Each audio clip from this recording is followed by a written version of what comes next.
Hey Space Watchers, and welcome back. It's day number 2 here at the IAC 2024 in Milan, and I have the great honor here at the brain.space booth in the Israeli pavilion to talk with Eran Privman, the space mission manager of the company. And I can tell you, I was walking around here and looked at a number of the booths, and that was one it really got my interest. So, Eran, how are you doing today?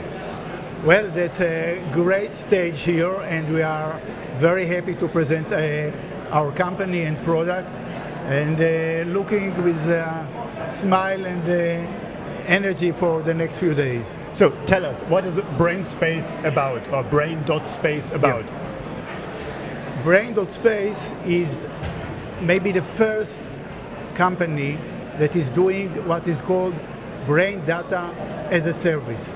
We are building a huge database of brain data that we collect all over the world, and from those samples that we collect, we create by machine learning models that can predict every mental and cognitive state of the person. Wow. That sounds very futuristic. So what is the relation then to space, as you are someone who has been in the space industry for quite some decades? So how do you connect it to space? Well, I myself, I'm connected to the space industry, that's for sure.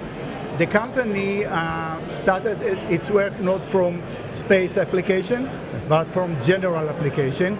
Yet 2 years ago, we were approached by Rakia Mission to fly our system for checking the mental state of the astronauts.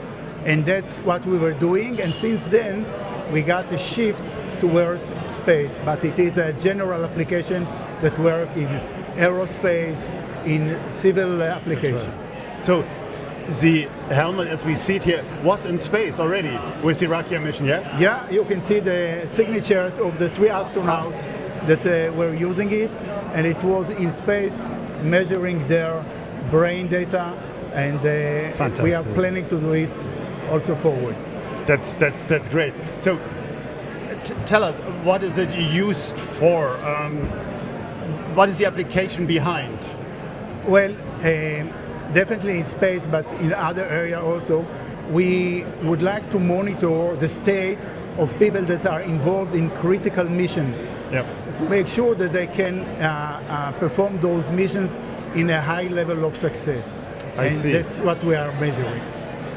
And what is the current status? I mean, we see now here one model. Is it the final model? So where are you in this journey?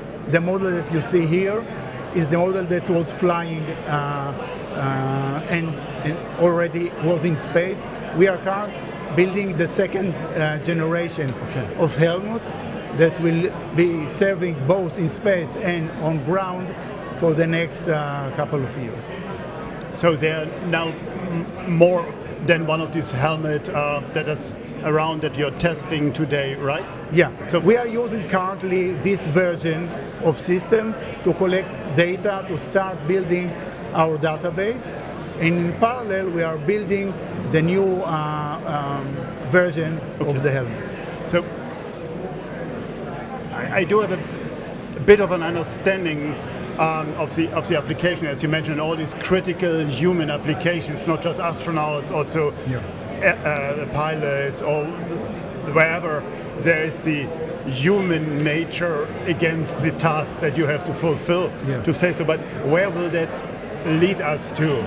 How does our future look like with this helmet? Well, in the future, we have on a day-to-day also mission-critical tasks that we are doing.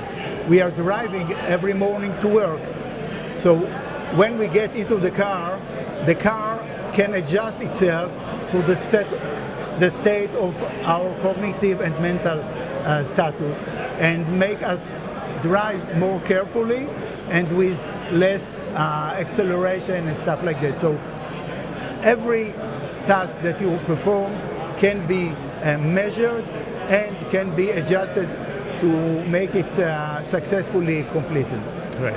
It sounds absolutely fantastic, and I'm quite sure that it was not the last interview that we will have about this fantastic technologies.